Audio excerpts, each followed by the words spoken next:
Buenas tardes, Cristina. Antes que nada, agradecerte que hayas aceptado hacer la lección inaugural del curso 18-19 de la Universidad Oberta de Cataluña y que lo hagas aquí, rodeada de imágenes, porque vamos a hablar de imagen, vamos a hablar de la inflación de imágenes de la sociedad actual, de la cultura contemporánea, y qué mejor que hacerlo contigo, una creadora de imágenes, una creadora que piensa en imágenes y que has trabajado durante mucho tiempo con ellas y que has conseguido resultados excelentes y reconocidos mundialmente, así que muchas gracias. Tienes una trayectoria, me gustaría empezar un poco por la trayectoria, si te parece bien, una trayectoria, más bien, primero por la trayectoria formativa. Tienes una formación que en el fondo, ya nos dirás hasta qué punto se corresponde a lo que luego has hecho, ¿no? Pero tienes una formación clásica en arte, también en fotoperiodismo, ese tipo de cuestiones tanto técnicas como más artísticas. Es decir, yo creo que te has formado en Estados Unidos, en Valencia, en Barcelona, has tenido un recorrido bastante amplio.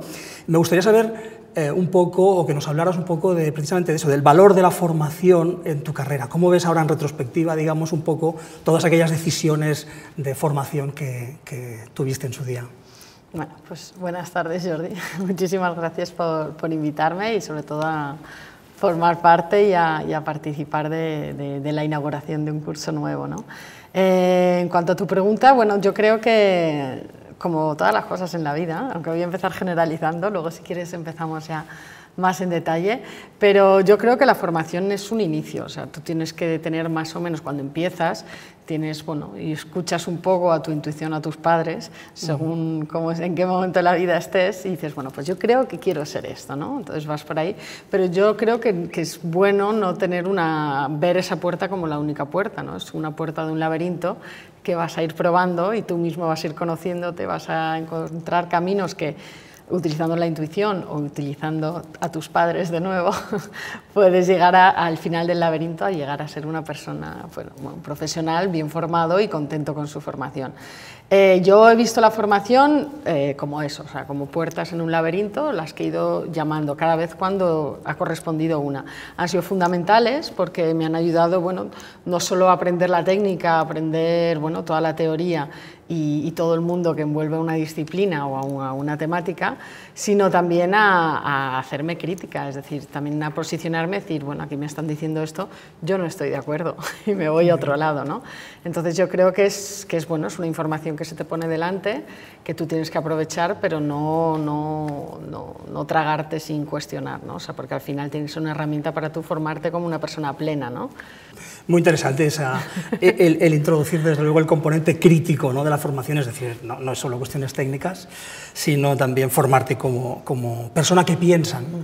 Hablando de persona que piensa, empiezas, digamos, profesionalmente como fotoperiodista, tienes una etapa profesional amplia. He leído, además creo que te lo escuché decir de algún modo en una charla que diste en Caixa Forum, en Barcelona, que eras dibujante, o que a ti lo que te gustaba de entrada o de principio te tiraba al dibujo, digamos, y que, te llevó al fotoperiodismo de algún modo la necesidad expresiva, tu capacidad, o ¿qué te lleva? Yo creo que todo. A mí de entrada lo que siempre me había gustado era contar historias, en general. Contar historias, cuando aprendí a dibujar, contar historias con dibujos, metidas en cuadritos, pues me parecía fascinante, ¿no? Cuando ya descubrí la fotografía, como también dibujar pues se tardaba un montón, pues me pareció más práctico la fotografía. Es toda una mezcla de, a mí lo que me interesa sobre todo es contar historias. ¿Qué historias? Pues es lo que he ido descubriendo. Yo pensé durante una época de mi vida que me interesaba contar lo que pasa en el mundo. Lo intenté, lo hice, fue mi etapa de fotoperiodista, pero me di cuenta que tampoco estaba muy a gusto en ese mundo, digamos, en la estructura del fotoperiodismo, y seguí buscando dentro de lo que me gusta, que es contar historias cuadraditos, pues seguí buscando y hasta que llegas un poco a formarte la voz, a formarte qué es lo que tú tienes que decir, a posicionarte con respecto a todas estas escuelas, a toda esta formación y a toda esta experiencia que tú puedes y vas a tener a lo largo de tu vida, posicionarte, decir, yo lo que quiero decir es esto. ¿Cómo lo digo? Pues como me gusta, ¿no? Con dibujitos, cosas metidas en cuadros y contando una historia.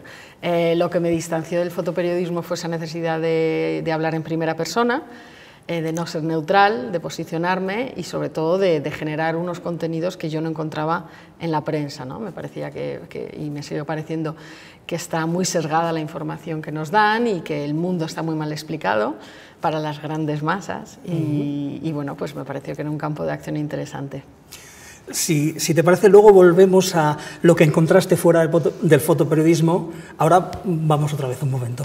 ¿Cuál crees que es la función de la imagen en la información? Es decir, en el conglomerado de los medios, en lo que los medios explican a los ciudadanos. ¿Cabe realmente la imagen, una imagen? ¿Podemos fiarnos de ella? ¿Hay, digamos, verdad en la imagen periodística? Bueno, yo creo que, o sea, contestarlo ahora mismo, me preguntas hoy, yo te digo, no. Yo creo que hay poca, o sea, y no está toda, entonces también habría que definir, que ya eso es otro debate que no creo que nos dé tiempo a tener hoy, qué es lo que es la verdad, porque ni la filosofía ni la ciencia han conseguido decir qué significa la verdad, ¿no? Entonces, pues no va a llegar la fotografía o la prensa a decir la verdad es esto, ¿no? Por mucho que se pongan el titular, da lo mismo, ¿no? La verdad es una construcción de muchas opiniones para mí. Eso no quita que, bueno, en un inicio, si tú miras al principio de la prensa, había muy pocas imágenes, había ilustraciones, el texto era lo que primaba. El texto se presta mucho más a la interpretación, uno escribe un texto o lee un artículo y puede ver el nombre del autor y dice, bueno, pues este es de así, este es de allá y se puede posicionar más fácilmente. La imagen, como es una representación tan fidedigna, mecánica de la realidad, en la que la cámara en sí no, se supone que no hace apenas filtros, pues tiene esa carga de veracidad porque se parece mucho a la realidad que consumimos todos los días, ¿no? De ahí viene la confusión. Eso no quita que el que dispara la cámara espera un momento concreto y elige un encuadre que hace que esté totalmente intencionada, ¿no? Para bien o para mal o para nada, pero hay una intención. Entonces la confusión viene un poco de esa ilusión de realidad que tiene la imagen fotográfica. Yo creo que nos dirigimos y vamos de cabeza hacia una era de la imagen en la que el texto cada vez será menos y la imagen cada vez será más, por eso es también muy necesario que la gente empiece a formarse, empiece a tener una actitud crítica a la hora de consumir imágenes, ¿no? Si tú piensas, por ejemplo, pues no sé, en noticieros como en Euronews, que a lo mejor te ponen como 3 minutos sin imagen, sin texto, sin texto, y es solo la imagen, ¿no? Pues a mí es muy desconcertante, pero te vas con la sensación de haber estado allí, mucho más que si te lo están narrando, ¿no? A mí me parece eso es la fuerza de la imagen en movimiento o la fuerza de la fotografía, ¿no? Cuando la dejas en silencio, ella sola, y bueno, y enseñas lo que hay, y bueno, crea toda una confusión muy interesante también para mí, me parece. Sí, sí, desde luego. De hecho, el sonido es importante en esos fragmentos de esos informativos en los que no hay texto hablado, pero sin embargo hay algo de sonido que te el sonido ambiente, entonces parece que te trasladan ahí, ¿no? Para mí es es una decisión muy valiente, pero también muy inteligente por parte de quien se le haya inventado, quien se le haya ocurrido, porque es la única manera que para mí consigue todavía transmitir esa verdad que esperamos de la imagen, ¿no? Ahora ya, por lo menos yo, porque también estoy muy metida en el tema, ¿no? Pero ya yo empiezo a ver las noticias o me leo un periódico con el ojo diciendo, a ver, qué me quiere contar a dónde me quiere llevar y cómo me quiere manipular. Yo creo que además en España en estos últimos meses hemos vivido grandísimos ejemplos de cómo se puede manipular a la audiencia con titulares o con determinadas imágenes, ¿no? Y es muy triste, pero entonces si dejas solo las imágenes con el sonido ambiente, ¿qué pasa? ¿Qué es lo que piensa la gente? Sería interesante, ¿no? Sería interesante, desde luego, porque hay las imágenes despojadas de retórica también tienen retórica, de repente, ¿no? La tienen ese punto testimonial de que tú estás ahí y no te lo están contando, ¿no? Que es lo que hacen los informativos, contártelo. No, ahora tú estás y no te lo cuentan. Sí, interesante. Es inevitable hablar contigo de temas como la verdad o los límites entre verdad y representación o entre realidad y representación, porque de hecho cuando te dieron el Premio Nacional de Fotografía, uno de los argumentos, digamos, del fallo del jurado era precisamente una creadora, una artista que pone de manifiesto las tensiones, las relaciones conflictivas entre verdad y representación, ¿no? Yo creo que es el trabajo de todos vosotros, de todos los fotógrafos y casi te diría de todos aquellos que piensan en imágenes, ¿no? Pero realmente es el tema de la actualidad. Pues me alegro porque me encanta. No, porque es lo que comentas tú. Llevamos un siglo diciendo que vivimos en la era de la imagen, pero desde luego no como ahora. No como ahora, no. Como ahora, ¿no? Y en este momento en el que bueno, pues todos son imágenes, es interesante pensar en esos límites. Sí, ¿no? Es importante sobre todo que la gente se dé cuenta, ¿no? Yo creo que, bueno, si a principios del siglo pasado fue la época de alfabetización, que todo el mundo aprendió a leer estos codiguitos que son las letras y cómo se pronuncian, ¿no? El gran reto de este siglo o del que viene ya, bueno, supongo que de este siglo va a ser alfabetizar visualmente a las personas, que sepan qué es lo que significa una imagen, por qué está puesta justo ahí delante suya, cuando le da la vuelta a la página al periódico, ¿no? Y yo creo que poco a poco vamos, si analizas un poco, sobre todo en televisión, o sea, cuando sale una señora lavándose el pelo bajo una cascada y sale estupenda, como si le acabasen de dar un masaje de 2 horas, solo porque se ha lavado el pelo con determinada marca de champú, la gente que va a comprarse el champú al supermercado de la esquina sabe que al lavarse el pelo no va a estar en una cascada ni va a tener ese cutis, ¿no? Eso ya lo sabemos, sabemos que es el lenguaje de la publicidad y eso ya lo hemos aprendido, ¿no? Fue la lección a lo mejor pasada. Ahora la lección que nos toca, en el nivel que hemos pasado de pantalla, lo que nos toca es empezar a entender las noticias, quién manda en las noticias, por qué quieren que pensemos esto, por qué unos dicen esto, por qué unos dicen los otros, ¿no? Tú te puedes levantar perfectamente, bueno, ahora la verdad que no sigo tanto la prensa española, pero cuando yo me fui de España, bueno, pues tú podías leer en un periódico, por ejemplo, que Rajoy había bajado las pensiones, en otro que las había subido y en otro ni siquiera mencionarlo. Perfectamente, en el mismo kiosco, uno al lado del otro, ¿no? Entonces, uno también, la verdad es la que tú quieres que sea, ¿no? También es la verdad que tú proyectas, la que necesitas, la que, bueno, muchas cosas, ¿no? Entonces, dentro de, sabiendo ya cuáles son las reglas del juego, que todos sepan jugar y que no haya ninguna víctima innecesaria, ¿no? Exacto, es el debate permanente sobre la verdad no como algo que existe fuera del discurso, sino como una construcción del discurso. Exacto. Por eso es muy interesante cuando artistas, creadores, fotógrafos, como en tu caso, ponéis de manifiesto que esa verdad está construida mediante una mirada, mediante una puesta en escena. De hecho, en ese tránsito que haces entre fotografía más documental o fotografía más compuesta en escena, yo creo que se manifiestan ahí tensiones muy interesantes, ¿no? En el campo. Bueno, tampoco quiero aquí generalizar, porque también hay bueno, profesionales estupendos que lo hacen todo según el manual de instrucciones y fenomenal, ¿no? Pero yo creo que construida está toda la imagen, menos la que han mandado ahí a Marte, que está cogiendo el robot, que lo están dirigiendo y que está mandando imágenes que nos llegan a los años. Bueno, pero alguien decide esos encuadres. Alguien decidirá igual, decide ¿no?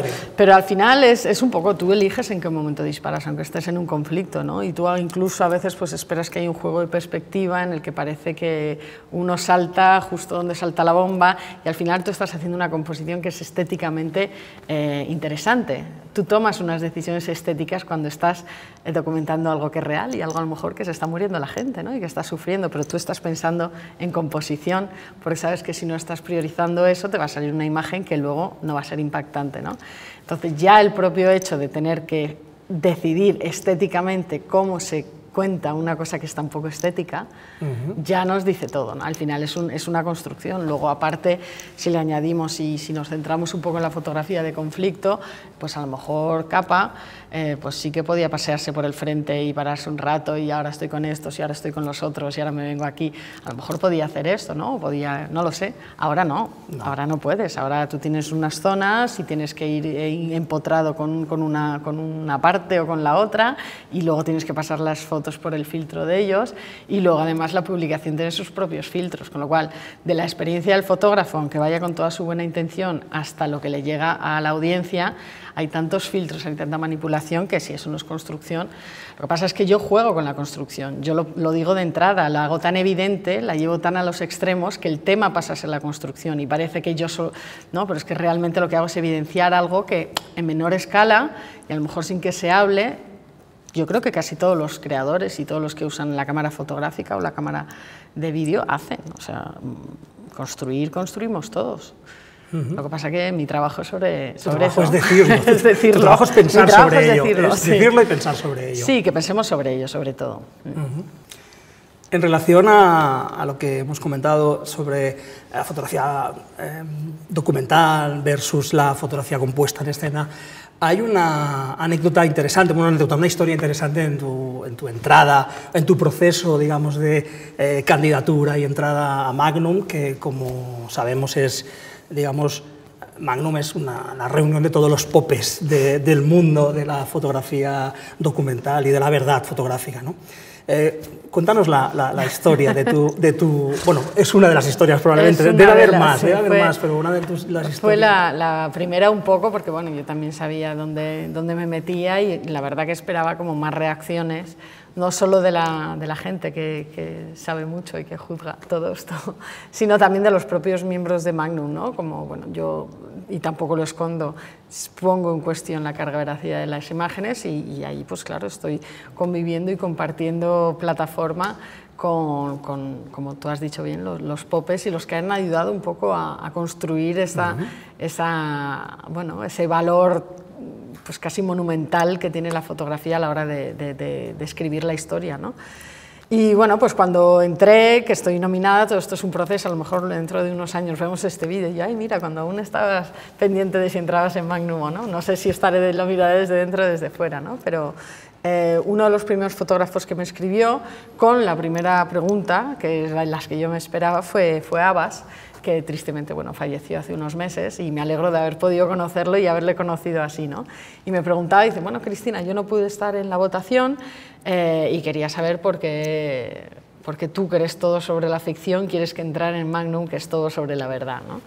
Entonces, bueno, pues la primera vez que yo en un cara a cara, porque otra cosa es que estemos tú y yo aquí hablando, nos vayamos a un bar o en cualquier tertulia, yo te cuente y te convenzca, porque además se me da muy bien convencer a la gente de, bueno, que hay que cuestionar la imagen y que la fotografía documental no es suficiente, ¿no?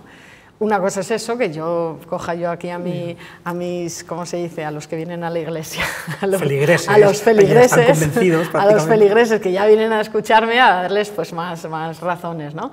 Y otra cosa es que te venga Abbas, que es un señor que lleva toda la vida de guerra en guerra y que ha hecho las imágenes icónicas que todos conocemos, a preguntarte tú qué, ¿no?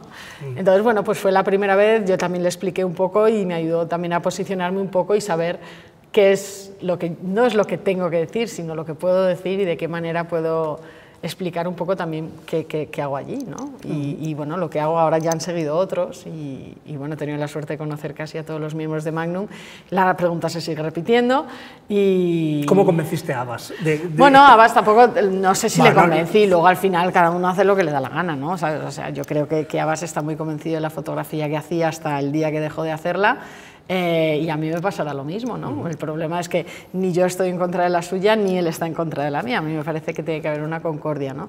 Yo lo que le expliqué, mi argumento era que la fotografía documental no es suficiente para entender el mundo en el que vivimos, que solo haciendo la foto de lo que está pasando en el momento, aunque no la hayas manipulado, no entiendes por qué ha pasado, ni entiendes lo que va a pasar, sin la ayuda del texto, ¿no? Y que a mí me parecía interesante probar con la ficción, buscar los arquetipos, buscar los clichés, los estereotipos, incluirlos en la imagen para que el que consume la imagen pueda tener más contexto añadido del momento decisivo y del estar más cerca para que la fotografía sea mejor, que es un poco los dos lemas que tiene, bueno, y que lanzó en su día Cartier-Bresson y Robert Capa, los fundadores de Magnum, ¿no? Entonces, bueno, para mí yo la analogía que les uso siempre es que, bueno, la Casa de la Fotografía pues ha estado aguantando un montón de tiempo y está preciosa y hay un montón de fotógrafos ahí documentando el mundo. Ahora ha llegado la época en la que hemos hecho unas ampliaciones, hemos hecho un ala oeste en el que estamos los fotógrafos que no es que queramos desalojar viajar, ni ocupar la casa, ni mucho menos, sino que la casa se ha hecho más grande y cabemos más, también porque el mundo es mucho más complejo, tenemos muchas más herramientas, o sea, intentar explicar el mundo tal y como lo tenemos ahora con las herramientas que hace 50 años sería totalmente ridículo. Entonces nuestra visión y entendimiento del mundo tiene que cambiar y la fotografía tiene que adaptarse, no adaptarse como quitarse la piel y convertirse en otra cosa, simplemente pues ampliarse, porque el mundo tiene muchas más capas, ¿no? Entonces no es un conflicto, no es uno contra el otro, es como, bueno, ahora es que hay sitio para más, yo no me meto contigo, tú haz lo tuyo, ya vengo yo a hacer lo que a mí me parece y que cada uno haga lo que le dé la gana, que es lo que todo el mundo tendría que hacer. Quizá no es tanto, claro, quizá es la visión, no frente, sino complementaria a los que quieren documentar el mundo, estáis los que queréis interpretar el mundo, quizá, ¿no? Claro, es exactamente eso, es decir, bueno, también entra un poco que hay muchísimos debates dentro del mundo de la fotografía porque es que son muy dogmáticos, ¿no? Que si eres blanco y negro, que si eres color, que si eres analógico, que si eres digital, que si eres documental, que eres ficcionado, da igual, o sea, da igual, cada 2 meses sale una nueva, que si te lo tomas en serio, que si no, bueno, yo estoy por suerte metida en todas y me lo paso muy bien. Y entonces, no, yo creo que sí, o sea, para mí un fotógrafo es un supercomunicador, es una persona que controla una herramienta y que consigue traducir unas cosas que ve hacia unas cosas que piensa y que comunique y que comparte hacia el resto. Siempre y cuando tú no juegues al engaño, siempre y cuando yo no venga y diga, mira, es que en verdad los que fueron a Zambia en el año 64 en Afronautas son estas personas. Eso está mal. Pero si yo lo presento como una ilustración, pues igual que ha hecho el cine siempre, ¿no? Es decir, no lo sé, por ejemplo, la versión de quién mató a Osama Bin Laden, no hay imágenes de prensa, ¿no? ¿Quién vino a traer esa versión, quién ocupó esa biblioteca visual que todos tenemos sobre cómo murió Bin Laden? Pues en una película que vino después, ¿no? Sí, sí. Pues es un poco así, ¿no? Hay huecos en los que faltan imágenes o hay imágenes que no son ciertas, hay imágenes que no se han contrastado. Bueno, la polémica que hay sobre el miliciano muerto, no sabemos aún de qué campo es, no sabemos aún si es una escenificación, no sabemos aún.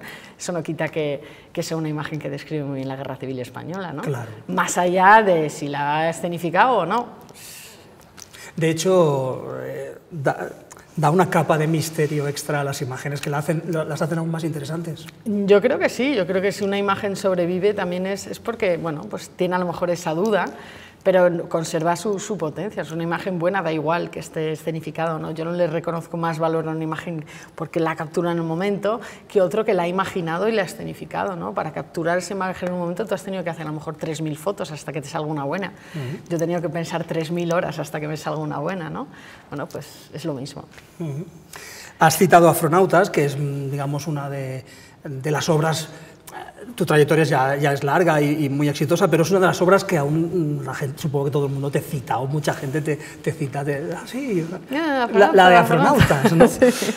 No, es interesante. En Afronautas es un trabajo en el que documentas o interpretas un hecho muy poco conocido, ¿no? Es decir, un hecho incluso inverosímil, ¿no? Diríamos, que yo creo que ahí juegas muy bien con la verosimilitud del acontecimiento, y además lo haces en un libro que produces tú, si no me equivoco, creo que la historia es así. Y eso me interesa porque nos lleva a pensar un poco en tu faceta como editora de tus propios libros, como constructora del artefacto en el que van montadas las imágenes, ¿no? ¿Cómo has pensado, cómo llegas a la conclusión de que el fotolibro es el medio de expresión que necesitas? Y cuéntanos un poco. Bueno, yo creo que esto fue también por el momento en el que se hizo, en el que en España y en el resto del mundo había una crisis en general y una crisis especialmente grave de los medios de comunicación, de la prensa escrita, de la prensa impresa. Y bueno, era una combinación de varias cosas. Yo hice la historia porque me parecía muy necesaria, muy divertida y bueno, necesaria no solo para mí, sino pensaba que realmente, bueno, pues la gente tiene que darse cuenta de los estereotipos que tiene, los prejuicios que tiene, ¿no? Entonces, cómo al final Afronautas no es tanto sobre si los africanos, los zambianos fueron o no a la Luna, porque esa anécdota ha estado ahí desde el año 64, ¿no? Astronautas es sobre la reacción que todo el mundo tiene al enterarse de que los africanos intentaron ir a la Luna. Y la reacción suele ser de risa, de incredulidad y, bueno, pues mira que pues de condescendencia en muchos casos, ¿no? Cosa que si fuese un programa espacial sueco, pues no sucedería. Entonces, ¿cómo hablas de eso? De los prejuicios que tenemos en general todo el mundo hacia los africanos, de lo que esperamos de los africanos. ¿Con qué fotografía documental tú consigues hablar de este problema? No puedes, o sea, tú puedes hacer 500.000 fotos en África, 500.000 fotos en Europa y jamás vas a conseguir explicar eso, o sea, la baja expectativa que tenemos de África, ¿no? Claro. La única manera de hacerlo, o por lo menos la única que se me ocurrió a mí, era pues precisamente sacar todos los estereotipos que se viesen bien claros y que la gente no pudiese esconder su reacción, ¿no? Entonces, si te ríes, pues tú verás por qué te ríes, ¿no? Que a lo mejor no lo sé. Bueno, eso por un lado. Y luego, por otro lado, con la crisis de la prensa, yo intenté publicar este reportaje en los sitios en los que publicaba todo el mundo, ¿sabes? O sea, tú te vas a un campo de refugiados aquí, pues lo haces la foto y lo puedes publicar perfectamente en el magazine del domingo de cualquier periódico, pero esto era imposible. O sea, a mí me decían, sí, lo de los negritos muy bien, pero ya aquí no nos cabe. Me decían eso, ¿no? Y bueno, pues nada, como no lo podía publicar en ningún lado, pues ya me lo hago yo. Tuve una ayuda de la Universidad de Cádiz, de la Cursala, que es un museo que de las pocas ayudas que hay a la fotografía joven y emergente en España, y con eso y los ahorros que tenía y la ayuda de Laia Abril y Ramón Pez, que ahora también son grandes nombres dentro del fotolibro, los tres sin experiencia previa, pues nos embarcamos en eso y era, bueno, pues si nadie nos lo va a publicar, pues ya lo hacemos nosotros, ¿no? A veces de sacar de esto de tripas corazón, ¿no? Como dicen. Y se convirtió en un libro de culto, que ya es un clásico y que ya... Sí. Además que ha cambiado su vida comercial, digamos, ha tenido... Claro, ahora es un objeto de coleccionista que, bueno, que ni siquiera yo me puedo permitir comprar. Y bueno, y es curioso también, ¿no? Como un proyecto que nació de un fracaso detrás del otro, porque iba también a una galería, y la galería me dijo que no, que estaba fuera del mercado y que era un paso atrás en mi lenguaje cuando yo no tenía ni lenguaje, pero simplemente le asustaba esta idea de yo es que no voy a conseguir vender una foto de negros, ¿no? Luego, pues que no pudiese publicarlo, si hubiese conseguido la exposición en la galería o lo hubiese podido publicar, se hubiese acabado allí. Así que del rechazo, de decir, no, esto para adelante, no, venga, para adelante, pues al final, si llegas muy bien. Si no llegas, pues fatal.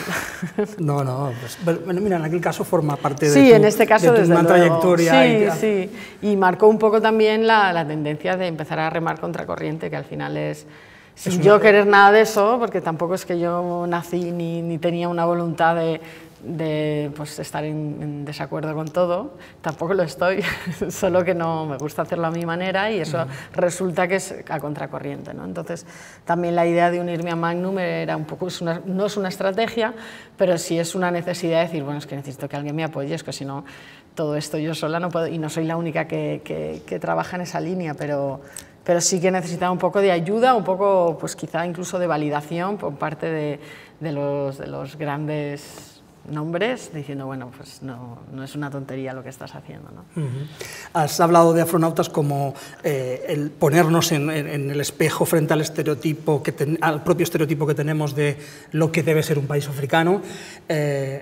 También has tratado con el estereotipo, has trabajado el tema de la masculinidad en alguna obra.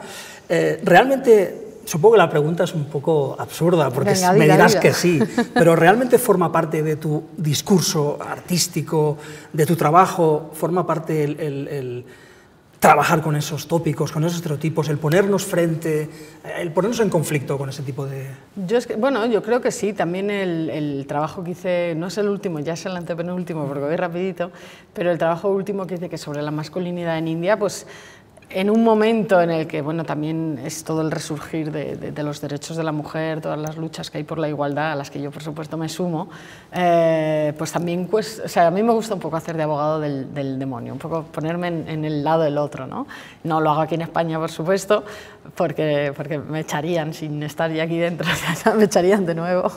No, pero estuve trabajando en India y hubo un momento en el que, bueno, el tema que yo quería tratar, que las condiciones de trabajo en India llegó, yo siempre intento no trabajar con perspectiva de género, es decir, yo hago un trabajo, no creo que es porque sea mujer que lo estoy contando de esta manera, me parece que un hombre también lo podría contar igual.